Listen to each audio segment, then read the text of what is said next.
belajar. Nggak mau belajar. Tapi doktor. Ya, dia dokter bidang apa, Ustaz? Oh, akidah di Madinah Al-Munawwarah. Lah, terus akidahnya akidah apa dokternya?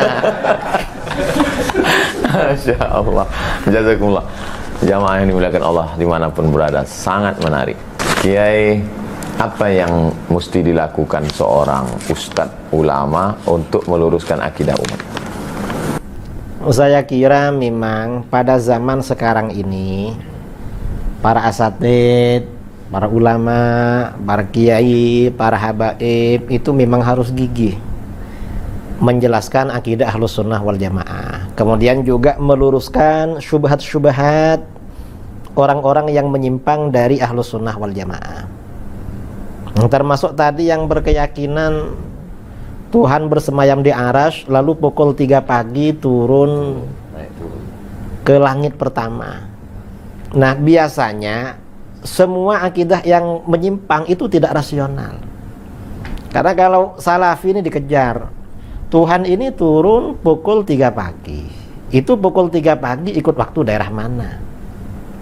Kalau waktu istiwa kan jalan terus. Jalan terus. Setiap matla itu selisihnya kan kecil. Berarti Tuhan pindah-pindah. Ya, kalau waktu Indonesia dibagi 3. Itu pukul 3 ikut daerah mana? Mereka mungkin jawabnya turun terus. Nah, kalau turun terus lalu naiknya kapan? Itu kan problem. Nanti mereka ditanya, ngapain turun? Mungkin mereka bilang, loh, Tuhan itu turun untuk mendengar doa kamu, makanya bangun sholat tahajud. Lalu kita tanya, apa kalau tidak turun nggak dengar? Mereka bingung lagi. Karena kalau jawab Tuhan nggak dengar, kufur mereka, kafir. Kalau jawab sebenarnya dengar walaupun nggak turun, bisa ditanya lagi, loh kalau dengar dari arasy ngapain turun? Tapi biasanya kalau terdesak, jawabannya bila takyif wala tamsil. Oh, itu kan cara ngeles terakhir. Terus, kalau dialaskan Tuhan itu di atas dengan Isra Mi'raj gimana, Kay? Itu buktinya Nabi Muhammad naik ke atas jemput sholat bolak-balik. Berarti Tuhan di atas. Itu tempatnya Nabi ketika bermukalamah dengan Allah. Di dalam hadis-hadis tentang Isra Mi'raj tidak ada keterangan bahwa itu tempatnya Allah. Tapi tempat ketika Rasulullah mukalamah dan melihat Allah. Keterangannya seperti itu. Bukan tempat Allah. Tidak ada keterangan di dalam hadis itu tempatnya Allah, tidak ada. Karena yang Isra Mi'raj, yang membaca hadis-hadis Mi'raj kan kita kan. Mereka ini nggak mau sebenarnya peringatan Isra Mi'raj. Lalu dipakai dalil, ya salah dong. Berarti dengar ceramah kita waktu Isra Mi'raj. Lah ya itu, bid'ah juga itu.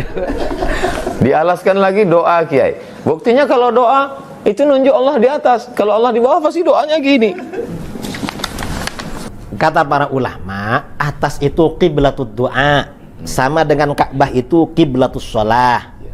Kalau tanah itu qiblatus sujud. Gak ada orang sujud itu ke atas, gak ada, ya pasti ke tanah. Makanya di dalam Al-Quran itu fasjud waqtarib, sujudlah dan mendekatlah.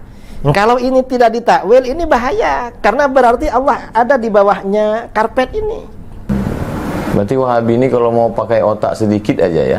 Berarti Wahabi ini kalau mau pakai otak sedikit aja ya. Berarti Wahabi ini kalau mau pakai otak sedikit aja ya. Berarti Wahabi ini kalau mau pakai otak sedikit aja ya.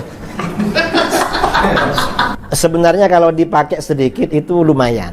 Sebenarnya kalau dipakai sedikit itu lumayan. Sebenarnya kalau dipakai sedikit itu lumayan. Hasilnya bagus. Nah, mereka emang nggak dipakai, jadi masih orisinil. Nah, mereka emang nggak dipakai, jadi masih orisinil. Nah, mereka emang nggak dipakai, jadi masih orisinil.